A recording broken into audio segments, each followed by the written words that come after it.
Okay, so hello everyone, how are you? Welcome to the International Conference on Science and Technology for Sustainability 2022. Today is day 2 of the event. Thank you for joining. My name is Hiroyuki Takeda, a member of Science Council Japan from Tokyo University. I'm honored to serve as a moderator for the conference today.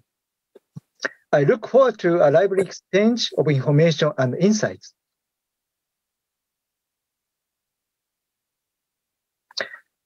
Hello, dear live viewers. Thank you for joining us today. Here is some housekeeping announcement. Simultaneous interpretation in Japanese and English is available. Please select the language from the interpretation function from the toolbar at the bottom of the screen. Automated captions, live transcription are also available. Please select live transcript from the toolbar at the bottom of the screen. Then select the Enable Auto Transcription. But please note that this automatic subtitle features is only available on PC. If you have any questions to the speakers, please submit to the Q&A box. Questions are accepted in both Japanese and English. We will select and address them later as much as time permits. Some of the materials presented on this conference will be posted on the Science Council of Japan website later. So now, announcement for Japanese audience. I speak in Japanese. ライブでご視聴の皆さん、こんにちは。日本語と英語の同時通訳にて配信しています。お好きな方でご視聴いただけます。画面下のツールバー、通訳機能から、言語をセレクトください。I'd like to take this opportunity to also thank support to this conference from the Japanese Association of Social Welfare Academic Societies, JASWAS, and the International Association of Schools of Social Work, IASSW. So let me quickly introduce everyone on the screen. Professor Lena Dominelli, Director, the Disaster Intervention and Humanitarian Aid Program, University of Stirling. Professor Tatsuki Shigeo, Professor at the Department of Sociology, 同志社 University. Professor Louise Harms, Chair and Head of the Department of Social Work, the University of Melbourne.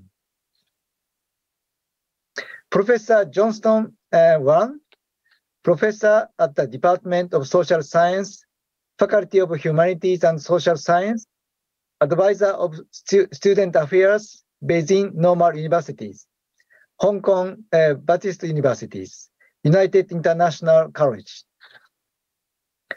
And Professor Wake, Junko, Professor at the Faculty of the Social Science and Humanities, Tokyo Metropolitan Universities. And finally, Professor Takamura Yukari, Vice President for International Affairs, Science Council of Japan, Professor at the Institute for Future Initiatives, the University of Tokyo. The information of the speakers is posted on the Science Council of Japan homepages.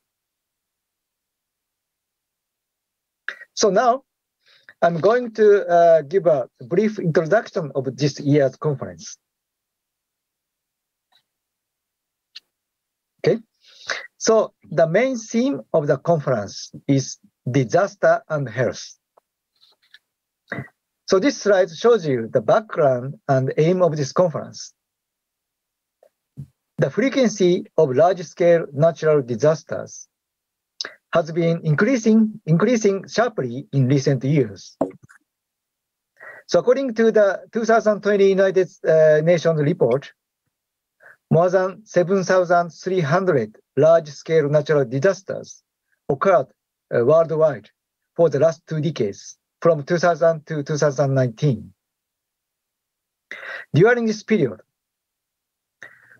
4.2 billion people were affected, and the death toll reached more than 1 million. Also, from 2020 to the present, we have faced the unprecedented challenge of the global pandemic, so-called COVID-19, as you know. The aim of this conference is to provide academic overview of recent and large-scale disasters in addition to our experience we had so far. So with these views, we can discuss how to secure the medical care and welfare in the future coming disasters. So the conference is taking place over 2 days. So day 1, that is yesterday's, we focused on the public health. Today, day 2, we will focus on the social welfare in disasters. So before going to the talk session, I'd like to ask Professor Wake to give us a brief introduction of today's sub-theme, please. Thank you, Professor Takeda. I'm Junko Wake, and hello, everyone. Good morning, and good afternoon, and good evening. I am currently a professor at Tokyo Metropolitan University and also a board member of International Association of School of Social Work, IASSW. It's a great honor to me to participate in today's symposium as a moderator, and also thankful for the four speakers who are colleagues of IASSW. To begin with, I would like to give an overview of today's symposium. Slide, please.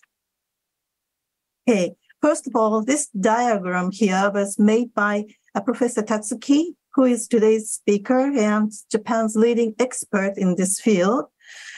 As illustrated in this diagram, disasters are the result of interaction between hazards and vulnerability. Therefore, we should notice that disasters are manufactured social phenomena. Next slide, please. So on that basis, the matrix here shows the range of today's discussion. Hazards can be caused by entirely human factors such as war and terrorism, or they can be natural disasters such as earthquakes. But there are natural disasters such as floods and bushfires that are caused by climate change, which is manufactured by humans. Hazards and disasters are multidimensional. Hazards can be global, like wars and pandemic, or local. They are also political, social, cultural, and organizational in nature, and therefore risk reduction requires a range of social interventions. Today, we will discuss innovative measures for disaster reduction from social welfare and social work perspectives based on its values, including human rights, social and environmental justice, peace, diversity, and social inclusion. So that's the overview of the symposium, and I will give the floor back to Professor Takeda. Thank you, Professor Wake. So now I would like to invite 4 speakers. I'll chair the talk session. So the first speaker is Professor Lena Dominelli. Professor Dominelli will talk about supporting victim survivors and overcoming challenge to social work in conflictual situations. Professor Domin, you have the floor. Please go ahead. Okay, thank you. So I'm going to look at war because that is the biggest challenge that we have to face today as social workers.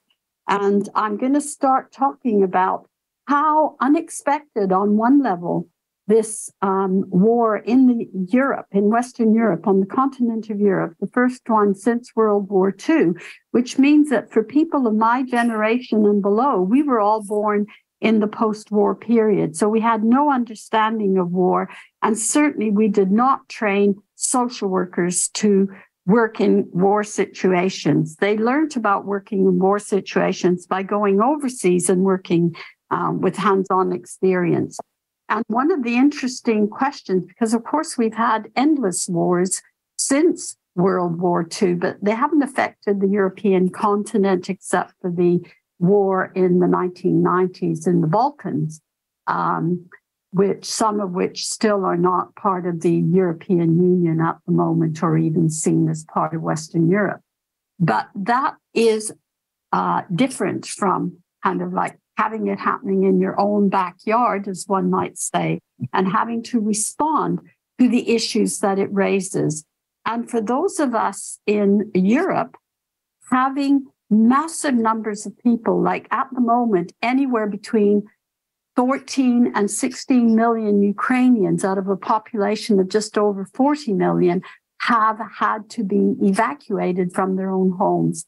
Roughly half of them have evacuated internally, so we call them internally displaced people, and the other half are overseas in places like Poland, Moldova, Estonia, Georgia, the UK, France, Germany, Italy, but most of them are in Poland. So we have had to learn very, very quickly, and this is where our international associations referred to earlier. I was a former president of the International Association of Schools of Social Work.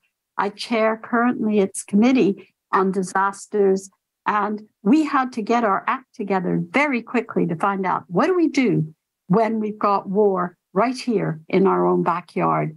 And we did rise, I think, to the occasion very well. We've been forming a support group from the 24th of February right through to now, meeting regularly, either weekly or bi-weekly, and similar relationships have been organized through the International Federation of Social Workers.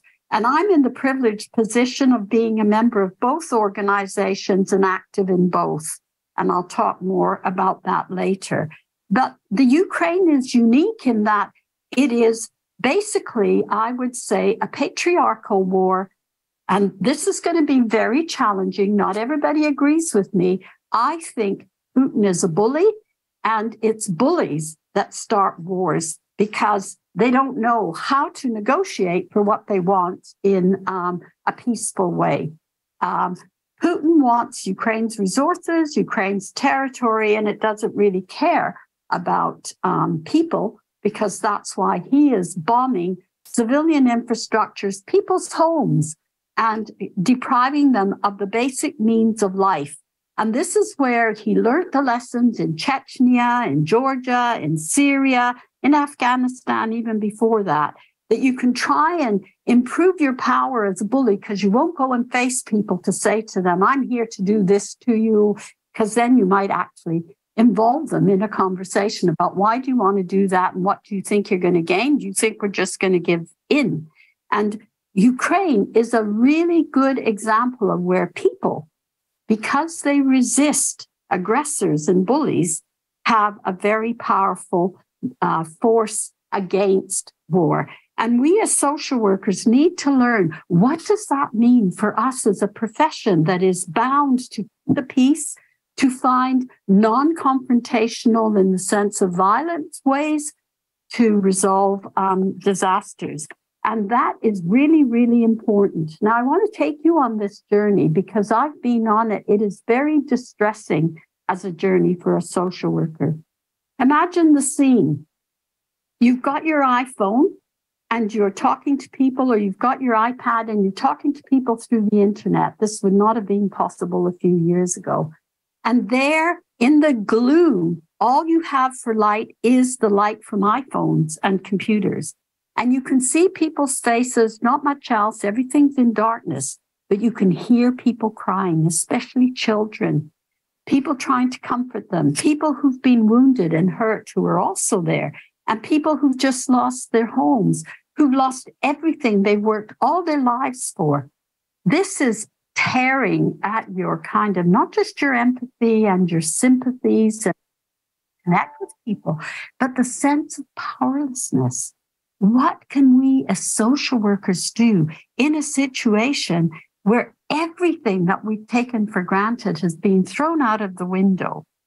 And the other question that keeps popping up is, why is the international social order so impotent that it cannot deal with one man who is controlling the whole world? Because I think I would add to what you were saying, Shiego, before in your slides, that this war affects every single human being in the world because it affects our supply chains, it affects our fuel, it affects our food, and we are facing shortages we never thought we'd have to face in the 21st century when we're a quarter of the way through it. So why? What is it? And it's still a question that I have no answer for.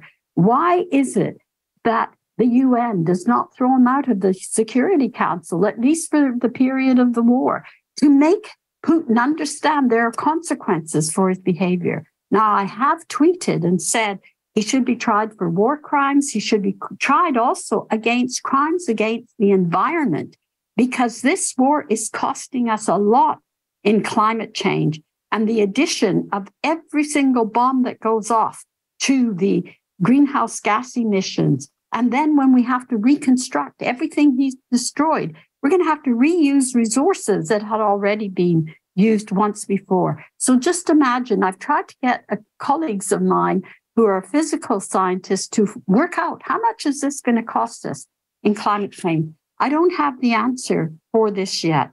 But to get back to social work's activities, IASSW and IFSW have been working very hard through the regional organizations to deliver services, to support the Ukrainians, to provide money. And I know that Japan has been one of the leaders of this. You've provided much money and support for the Ukrainians. So congratulations to you for that. We also set up the Social Workers for Peace organization, because I set this up because I wanted people who were not members of either IASSW or IFSW through the national organizations to have a voice too. That has not been as successful as I would have liked, because it's been mainly the Anglo-Saxons, not surprising since everything is carried out in English, although I understand other languages, but we have no money for translation. So it's all done in English, but it has been phenomenal in the number of social workers who've registered to support, the number of people who've donated to the government of Ukraine and also to the Ukraine through these issues. So Social Work for Peace has provided on-the-ground support for Ukrainians who've been externally displaced. And that's really important, and I can give you more information about it later. But basically, it's a grassroots up form of support, and it tries to understand both sides, including the views of the Russians who oppose Putin as well. And we must not forget them, because we need to support them too. Let me just go down to the next slide. I wanted to look at the crisis reductions, risk reduction cycle. And basically, my argument is we have the skills as social workers to be involved throughout the disaster cycle, mainly in the form of humanitarian action. So Social Work for Peace, the regional associations of IASSW and IFSW are aimed at doing that. And the lessons that we learned so far is that we should not take peace for granted. We have to work to maintain it all the time. So that was a really crucial lesson we learned. And then maintaining global solidarity. We must keep doing that. And donations, especially financial ones, because people can buy things locally much better than anything that we can send and add to global warming by doing it by airplanes and other means. But of course, some services and goods like power generators particularly have to be delivered across countries. So that we have to work throughout everything and try and work out which is the best one for this particular purpose. So it's very, I think, thought-provoking and challenging of us to think of things in a very detailed way, which we are used to, but not in the context of war. And then one of the other lessons for people who are countries receiving new arrivals from Ukraine is the importance of safeguarding procedures to make sure that people are not being affected by people who want to exploit them. We have found traffickers are taking children, even once they're in this country. For example, in the UK, we had 100 children just disappear from their homes, which were under the Home Office care. There's a whole story behind that, which I'm not going to go into, but we need to look at safeguarding older people and young people in particular. And also, we need to make sure that the resources that we have to have, and Poland is the best example that I know of where they have enormous resources available for the new arrivals from Ukraine. And the other thing I want to emphasize is that all these arrivals are individually and collectively traumatized. And we have to deal with both individual and collective trauma. But we have proved that we can do it. So thank you very much. And I will stop there. I think my 15 minutes are up. There's more I could say. I could give you a whole day's lecture on what's happening. Thank you very much. Thank you, Lena. Very insightful presentation. Thank you very much. And there is no time for question this conference, but later we're going to have a panel discussion. All right. Okay, so let's go to the next. And I'd like to invite the next speaker, Professor Tatsuki Shigeo. Professor Tatsuki will talk about the boundary crossing and spanning between social work and disaster risk reduction that leave no one behind. Please. Thank you, Professor Takeda. Hi, my name is Shig Tatsuki, and I am going to share with you the last 6 years of our research development utilization project on disability inclusive disaster risk reduction, or BOSAI in Japanese. My presentation consists of 4 parts, and I'll just start from the very first one. The first topic is about one root cause of vulnerabilities among persons with disabilities who were impacted by the 2011 Great East Japan earthquake. The graph on the left, is everyone sharing my presentation? Yeah, but I see only the first one. Okay, let's see. Proceed to the next. I will check. Let's see. Okay, how is it? Yeah. Oh, okay. Okay. Okay. Yeah. The first topic of my presentation is about the root cause of the vulnerabilities among persons with disability during 2011 Great East Japan earthquake. Okay. The graph on the left shows a scatter plot where the horizontal axis represent the total population mortality, while the vertical axis shows the persons with disabilities or PWD mortality. The 3 lines represent simple regression lines of total population onto PWD mortality in each of Miyagi, red dots, Iwate, blue dots, and Fukushima, black dots municipalities. As you can see, the red line Miyagi municipalities showed the steepest angle of regression line, suggesting only disabled people in Miyagi died at an almost 2 times higher proportion than the general population. Now the right bar graph compares disabled people institutionalization rates among the 3 prefectures. Miyagi showed the lowest institutionalization. This was due to Miyagi's outstanding initiatives for strong deinstitutionalization normalization. The Miyagi's normalization policies programs were, however, limited only to normal time operations. The Miyagi promoted the most advanced independent living services. As for the disaster risk reduction aspect or BOSAI aspect, disaster management organizations have been working hard to build local community and informal neighborhood-based capacities for evacuation and sheltering assistance to older and disabled people. The fundamental issue here is that there was no coordination between normal time social services and disaster time local responses, and that no personal information of disabled people was shared by the neighborhood association disaster response teams. As a result, at the onset of tsunami disaster, Miyagi disabled people were left behind because they were not included in either of the two silos of octopus pots, as they are referred to in the common Japanese expression. The fatality gap data strongly urges society to overcome the normal and disaster time siloization.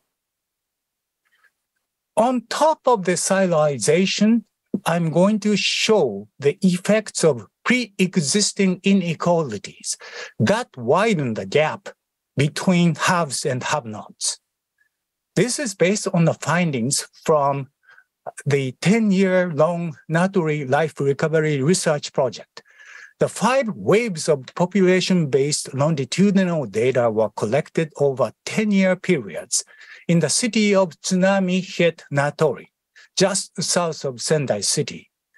At the 5th population panel survey, we asked the respondents the date when they left temporary housing and moved into permanent housing. The similar open data were also available in Sendai City. We used both data for comparative purposes. The horizontal axis represents the time. The vertical axis is the housing recovery rate.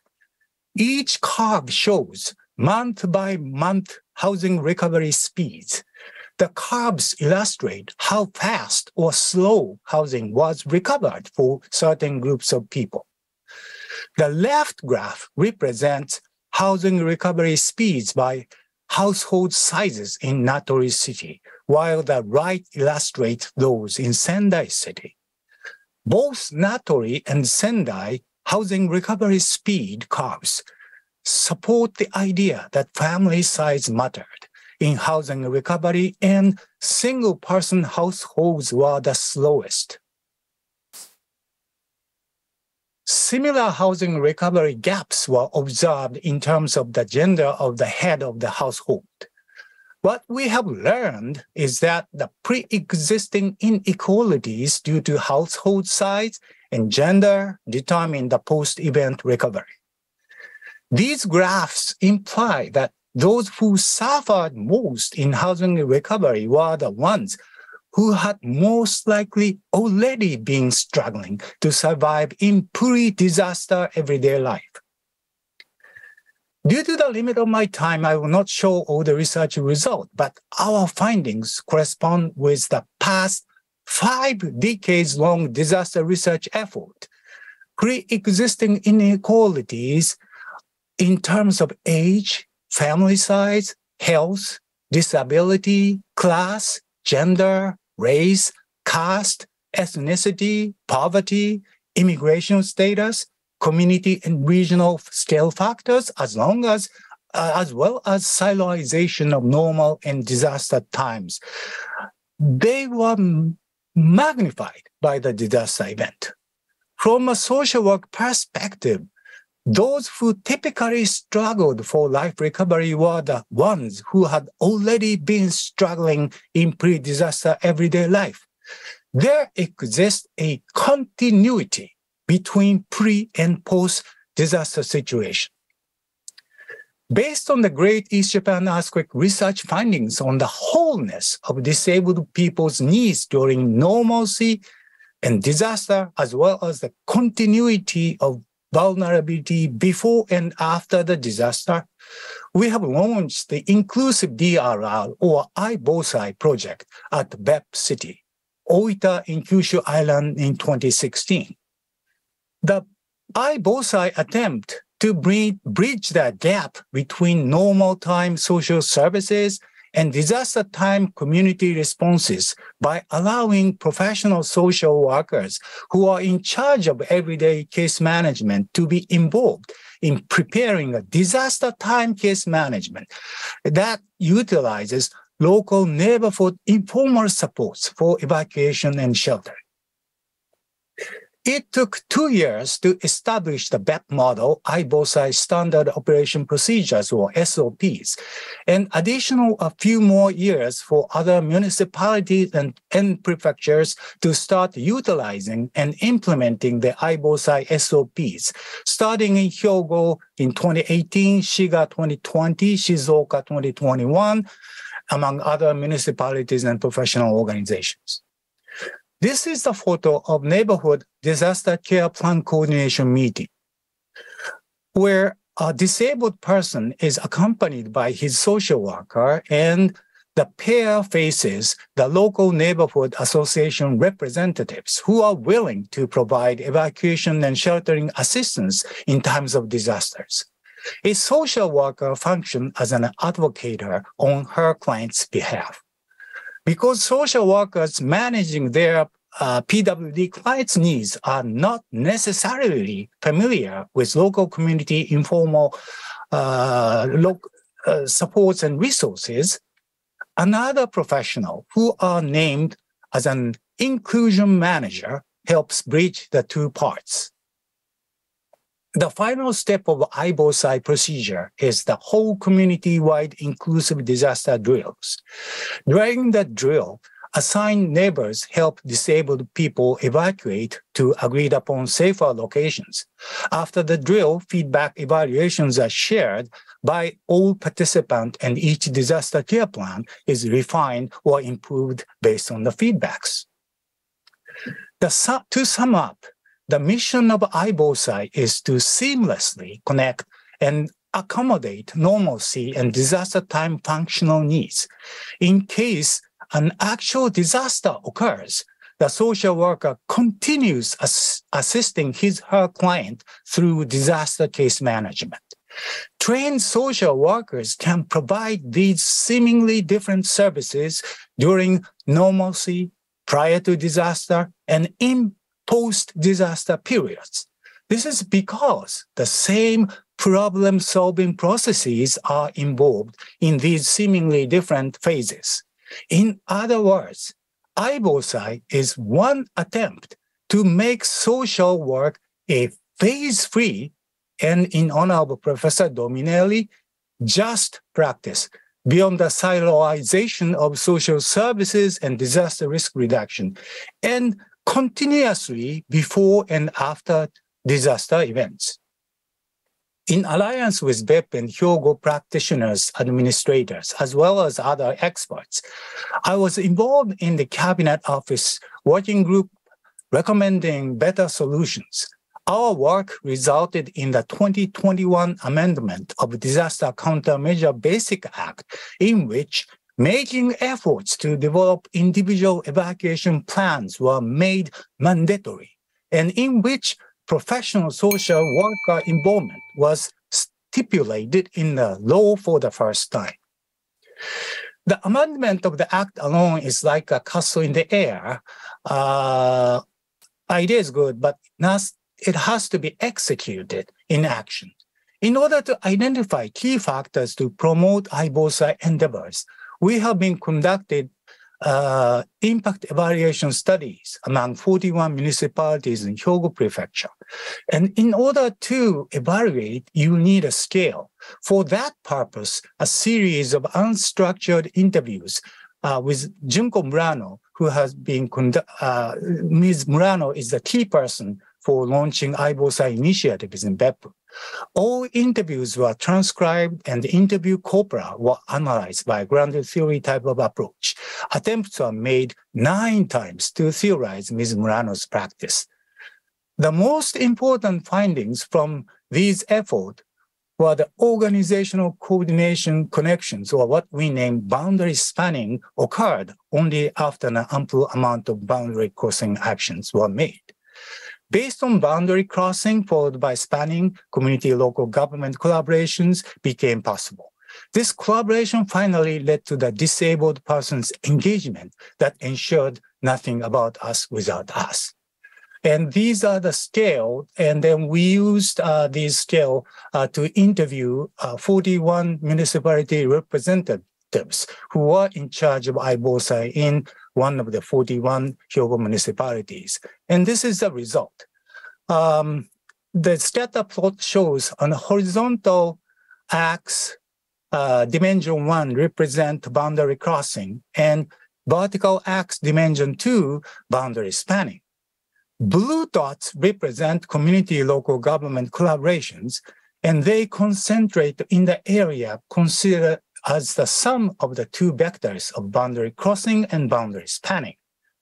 The blue triangles are persons with disability engagement items, and they are plotted beyond the collaboration that is spanned by the vertical and horizontal vectors. The red triangles are the project outcome items, and they are plotted along still further extension of collaboration and engagement items. These empirical results corresponded with validation our effort to theorize Ms. Murano's activities. And this is my final point. Boundary crossing, boundary spanning, collaboration, it's a cycle. The most important action is the act of boundary crossing. That can hold activity. It's coming from a Kabuto called Spider-Man. Thank you for your attention. That's all for my presentation. Thank you very much, Professor Tatsuki, for great presentation. Thank you. And the next speaker is Professor Louise Harms. She will talk about building stronger communities and disaster prepared systems. Professor Louise, please.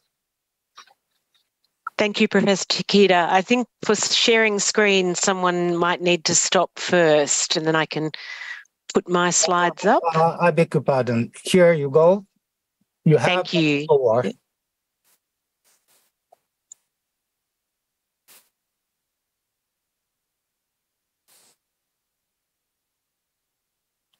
Hello, everyone. My name's Professor Lou Harms, and I'm from the University of Melbourne. It's an honour and a pleasure to be with you today to talk about our research in Australia. And I join you from the lands of the Wurundjeri people here in Australia, and I want to acknowledge the Indigenous custodians of this land, particularly on our national holiday today, Australia Day. That is a very controversial day because of the impacts of colonisation on our Australian First Nations people. What I want to talk about in my few minutes is a study that I've been involved with over these past 11 years with great colleagues, looking at the recovery from the devastating bushfires in Victoria, Australia in 2009. And as a social worker on this research team, I've brought a focus on leaving no one behind, bringing a really strong psychosocial lens to this research so that our planning for today's and tomorrow's disasters can be informed by understanding what happens in the recovery process. So tonight I want to just draw very briefly on some of our key findings that have helped us understand risks and vulnerabilities, strengths and assets in individuals and communities. And as you can see here, we've been working very closely with government and the Red Cross to inform better disaster prevention and response and recovery processes. Some of you may be aware of the Australian fires that happened in 2009, and devastatingly 173 lives were lost in those fires. Hundreds of people were injured, and thousands of houses, businesses and properties were damaged in those fires. And those fires became known as Black Saturday. Our study involved 1,000 people from those communities, and at the 3-year period of time, we recruited the 1,056 people, and we retained half of that sample through to 10 years, so giving us a really unique opportunity to understand psychosocial recovery in communities, in households, and for individuals.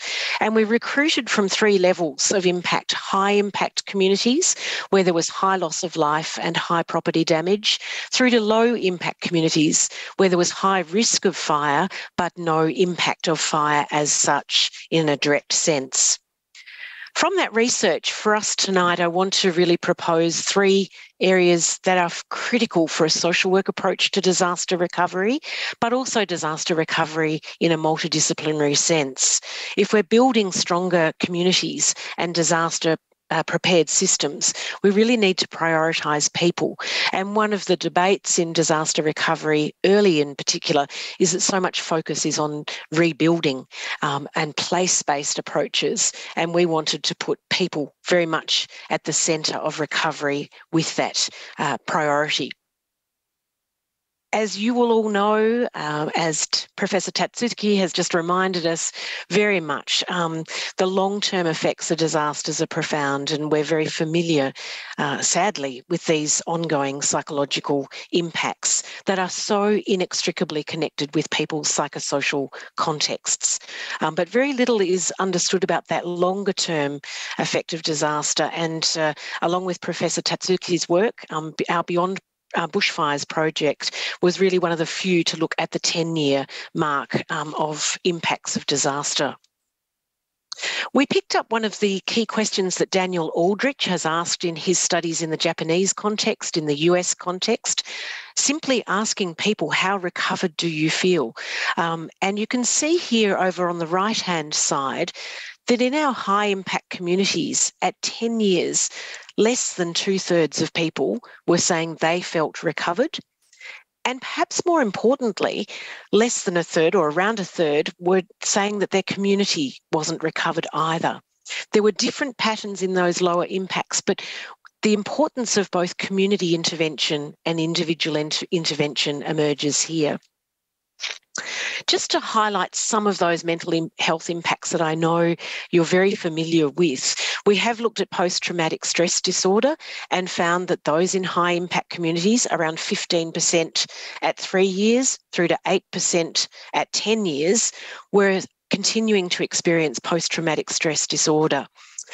The lower and medium impacted communities were much more with the Australian prevalence rates of PTSD that we would expect to see. When we looked at PTSD as in general, so in response to non-fire triggers, 21% of the high impacted communities and 12% of the low impacted communities were experiencing PTSD. So the importance of a trauma-informed approach, a core social work approach, is just so evident from this kind of finding, and not assuming alone that high impact still means low prevalence of PTSD. People are in high distress and right through to the 10-year mark. What we also found, though, that it wasn't an individual trajectory, linear trajectory of that post-traumatic stress. People moved in and out across 3 years, 5 years and 10 years of those experiences. So this 5-year period of recovery becomes a really important milestone for us to be focusing on. But in the Australian context, and perhaps the context that you're all working in, often disaster recovery support comes out after a year or 2 at most.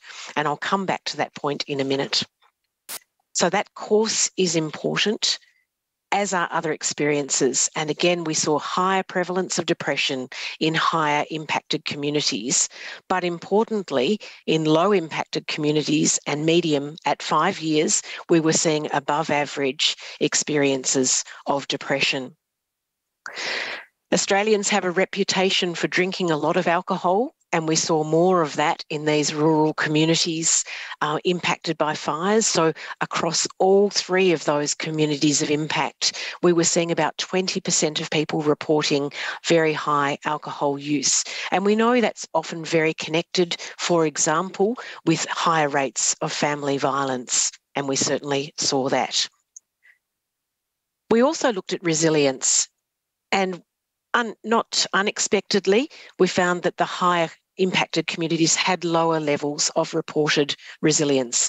That is a perceived ability to change and a perceived ability to cope with adversity. But encouragingly, it was on an upward trajectory. And as with many other studies, most people are seeing themselves at 10 years able to adapt to change again. So 80% or so landing in that area. So in terms of key take-home messages from the mental health impacts of disaster, most people are resilient. Our study has affirmed that, but a significant minority are not. And our study affirmed that a significant minority are not okay over a long period of time, particularly around that 5-year mark.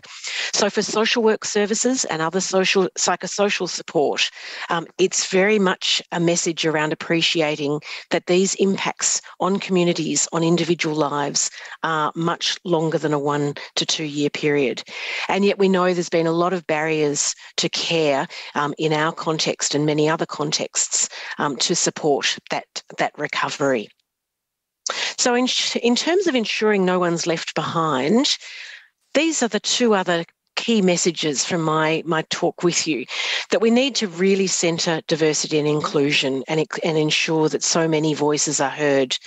In our study, these are women's voices. No surprise to Lena, I know, from all your work around gender and disasters, and from what we have heard from Professor Tatsuki also. The issue of gender and disaster and recovery is so much a key piece for us to keep front and centre, particularly because women are so reportedly continuing to face ongoing traumatic events beyond the disaster itself. So thinking about who is carrying the longer term burden of disaster recovery. So a gender lens is vital. And we saw that in terms of our rates of family violence. So at 10 years, we were seeing in the high impact communities, 7% of people were reporting family violence, and that was often strongly connected with financial stress. So gender, stress, and family violence, a complex relationship, but one we know we need to work much more closely around. In terms of what predicted depression, we also saw these outcomes as driving that there was worse property loss and ongoing major life stressors. So again, we can talk about depression and mental health impacts, and that's important. But if we're talking about prevention, mitigation and support, this is where we need to put resource. So the socioeconomic resources that go in will mitigate so strongly the psychosocial outcomes. The third key point I want to talk about is the idea that Professor Waki raised initially. It's about multidimensional approaches here from a social work lens and all partners in this space. A core social work approach around people and their environments and interconnection. So just very briefly, we have studied very closely the important links of social connectedness at local levels and family levels, and those community levels have yielded some interesting findings. We asked participants about the groups that they were involved in. We looked at that in relation to the connection with those mental health outcomes. But importantly, we found that the key issue is that a moderate number of group involvements is best. That's for the individual. We found a small number of people had a high level of involvement, and that was profoundly negatively impactful. And for the community and general rates overall, a moderate approach is what we're advocating for. So in terms of what we would strive for with interventions, we want many moderately involved people, not a small number of highly involved people, to support good recovery. And that goes back to prevention, what's being built at those local levels of prevention and leadership in engagement there. The final finding I wanted to report just before very briefly moving to recommendations is the importance of housing in disaster. We found here some perhaps important findings that those who stayed experienced a strong sense of connection and high levels of well-being, but they experienced more depression for staying. Those who moved away were most affected by the bushfires in terms of loss and initial impact, but they had far less to cope with, and we found better long-term mental health outcomes. So from our research and practice sense, we need to do a lot more work about unpacking where people relocate to in short, medium and long-term terms. So we've made recommendations from this report, which I'll provide the link for, to school communities, local communities and government. And I just wanted to raise some of those recommendations that we've made to government and with government for service provision into the future. And we've argued very strongly that any disaster intervention needs to have a 5-year lens around it. We tried for 10 years, but we got 5 as an agreed government position there. That was what was necessary for recovery from major disasters. And these are the sorts of central pieces to that recovery framework. It's about reducing the compounding impacts of those disasters. It's not just the bushfire, it's, as we know as social workers, all those compounding impacts. It's about care and flexibility to the particular environment and engaging the local leadership in that planning. It's about community-based strategies, not fly-in, fly-out strategies. It's about resourcing the community and supporting the supporters. And most importantly, restoring places that are central to each community's connection. And finally, these other areas of focus are really around understanding the unique patterns of community group membership. There's no one size that fits all contexts, but having good communication platforms that are up to 5 years there to resource communities. It's about having trauma support services that are not pulled out after 1 year, but that are there for the longer term and shaped in those trauma-informed ways. We found, importantly, it was about resourcing school communities because that's the family interface for children and households. And most importantly, really mobilising family violence prevention strategies. Some of that's socioeconomic and other is very much around planning for and then mediating family violence because it often gets minimised in those disaster contexts. And part of that is also recognising and addressing anger. So I'll leave those ideas with you and look forward to further discussion. Okay, thank you very much, Professor Louise, for an insightful presentation. Okay. Thank you. So now I'd like to introduce the last speaker of these talk sessions, Professor Johnston H. He will talk about the digital emergency and disaster risk management and emerging field. Please go ahead. Thank you, Chair.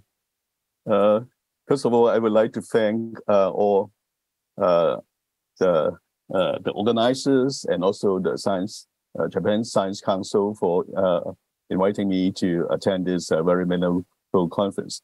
And I have learned a lot from the previous speakers on different areas. So I would like to share my screen now. And now I think you can see the full screen. Yeah. So today I would briefly talk about digital disaster social work. We know that we have the global digital revolutions in the previous years. Then on one hand, digitalizations has affected our disaster management. We call EDRM, emergency and disaster risk management. And at the same time, our management or recent emergencies, particularly the pandemic, also shaped the development of digitization.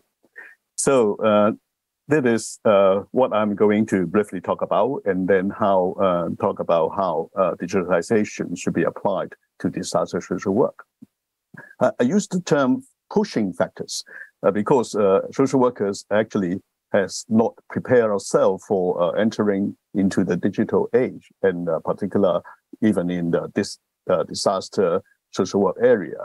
And then, but we were caught in the situations, and we were carried away by events. So I will briefly talk about one digitization of EDRM, and I hope I can spend more time with the areas of digital disaster social work.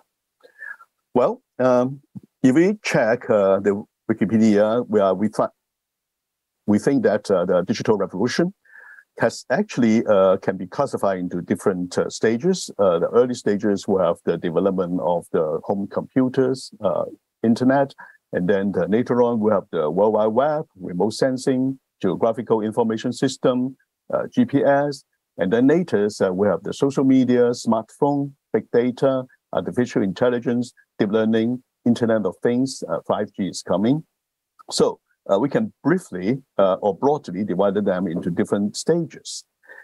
And first of all, I would like to say, actually, in the Western world, there are a lot of, I think, papers and also research to talk about how digitization will affect EDRM. For example, the Yale SI has talked about how GIS, Geographical Information System, would be applied to natural and human-induced disasters. And they put forward a diagram, a paradigm, that covering action time before and after the disaster, and also all kinds of hazards. And then a recent publication also talk about how social media can be utilized at Houston.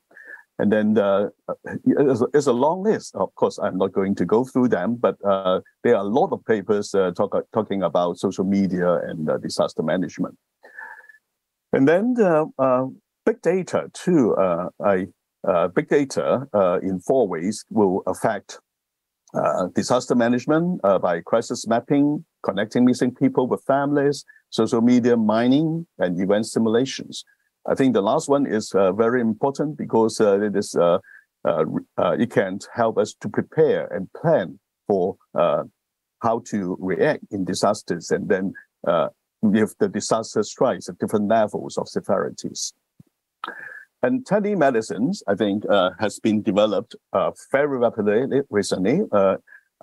I understand that telemedicine is not using a telephone to provide consultations like we did 330 years ago. But now, with the development of imaging technologies, actually, doctor can, the expert can sit in the office and then connect with the disaster site. And then they can make very detailed diagnosis and also assessments. So I think telemedicine is actually advancing only in the last 5 years and quickly developed and speedily developed during the pandemic. Finally, we know that drones, we call it digital responders, has been used in a lot of disasters, recent disasters, because drones can they are more powerful than human in a lot of ways. They can go deeper to the sea or go to certain places that we can send them in before we send the rescuers. So they can see better, they can detect sound better, and then they can also remember better and send information in real time. So these are some latest technologies that have been applied to EDRM. Well, so I summarize the benefits of digital EDRM by, first of all, it increased situational awareness. Second, it allows us to do better disaster assessment. Third, it provides real-time coordination of responses. And then it enables sophisticated risk analysis before the disaster happens. And then it enables better disaster planning because we can run different scenarios with modeling, simulation, etc., etc. So these are the benefits of digital EDRM. But of course, digital technology is also a both-edged sword. It has its advantages, but it also has its disadvantages. And then it also has created a lot of troubles. It's a paradoxical thing for a lot of EM managers. On one hand, I think the recent developments of EDRM has emphasized comprehensive risk-based disaster management. And then the most recent, I think, paper, of course, is also published by the WHO in 2019. It talked about health EDRM. I hope that it will be called health and mental health EDRM, but obviously it is just a health EDRM framework. And in this health EDRM framework published by the WHO, it emphasized whole of government and whole community approach, which is relatively new. And then, of course, we also talk about capacity building more when we talk when the UN DDR talk about EDRM into 2030. Well, these are the what the values or the important principles advocated by UN and also the world of EDRM managers. But I also observe a number of things that is happening. Of course, on the one hand, we have the encompassing impacts of technology, particularly digitization. It happens in the last 20 years, I think. And then I would also say, I'm also noticing that there's an emergence of layman responders or spontaneous responses. In the past, mostly the responders are professionals. They are rescuers, firemen, policemen, military, and then the doctors, nurses, they are all professional. And down the list will be psychologists, social workers, but they are still professionals. But now with the facilities of digitization, digital convenience, and then everyone can go up to the web and become a responder. And I'm going to tell you this kinds of phenomenon particularly happened in China. And also there's an effect that I hope that social psych EDRM or psychological social EDRM should be advocated to be integrated with the general EDRM structure. Well, so in the following, I would like to share some experiences of China. First of all, I think I start with the intervention in Wuhan. The city of Wuhan was locked down since January 23rd, 2020. And then it was closed. I think it was reopened only around mid-April. And then within this 2 or 3 months, up to April 17, Wuhan has more than 50,000 cases and more than around 4,000 deaths, according to the government, official data. Of course, this is the Wuhan has a population of 11 million, so it is very stressful. And then at that time, we know very little about COVID-19, and then and we only know that it may be deadly, and then a lot of your neighbors or friends died in the event. So I want to share with you that is a project by China Association of Social Work Education. So it was led by 3 young ladies. And then they started what they called a hybrid counseling service. And then they have a specific model. They use 5 people in a team, 5 persons in the team, 1 leading social worker, 1 counselor, 1 medical volunteer, 1 social work assistant, and 1 ground lay volunteer. So they work on the WeChat groups that is the same as WhatsApp in the West. And then they operate this 24 hours. And then so 1 team will be responsible for 8 hours. And then we need 3 teams for a group in a day. And then it lasted for around 100 days. So at the end, they recruited 488, mostly professional volunteers. And then they run 36 WeChat groups, and then they have around 5,000 participants. And there were 900 more counseling cases. So they open the cases and provide counseling for them. Well, and another thing that happened in Wuhan also is community social workers. During the lockdown of Wuhan, the community social workers become a major force in battling the COVID-19. It is, I think, people may know that China has the government offices down to the community level, like a estate of roughly 5,000, or a little bigger is 10,000 people. So in each area, neighborhood area, they have an office, and then etc. And then they were they have a team of social workers, and this social worker becomes the front line, and then they are involved in this anti-COVID-19 war. And then I also want to share with you that social workers across borders, in which I am a member and I'm the chair of the international committee, we also have provided trauma-informed supervision with around 300 volunteers.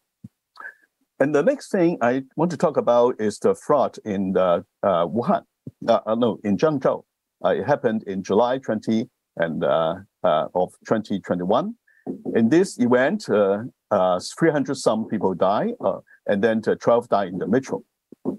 And a lot of people were locked in the waters. So on those 3 or 4 days, thousands of volunteers go up to the website, and they use social media mining, etc. And then try to breach the rescuers with the cries for help. And then some commercial digital maps also open up for everyone who want to upload their messages, the cry for help on the map. So many volunteers can help in checking the validity and the location, etc., and try to match people with food and match people with rescuers. All right. So I want to go straight to my recommendations, and then what I have observed.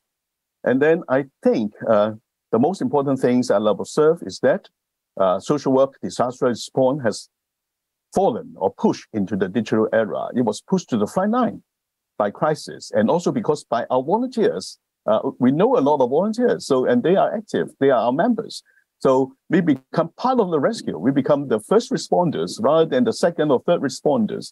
And then I believe hybrid service modes of online training, data mining, etc., will be necessary in the future. And the problem with late response is that, and even social worker, is that we are not prepared.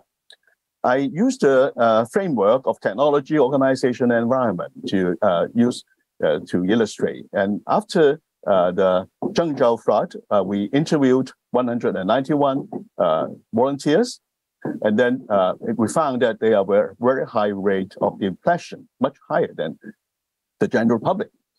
So now I just list down that if we talk about technology, environment, and organization, I think in many ways social workers lack digital knowledge, and we do not have platforms, we do not have social data, database. We have not think about it previously. So I think at the end, I think there is something that we can do, and then we have to catch up with the digital age. And then I use this framework that we put the disaster management cycle in the middle, and then we need to think about technology, community, and psychology. Okay, so thank you. Roberts make a interview with UK emergency managers, and he found that digital technologies were actually paradoxical. And then, but the answer they give, this experienced managers, they think digital problems can only be solved by more digital tools. So if we can beat them, then we join them. Thank you for listening. Okay, thank you very much, Professor Wang, for excellent presentations.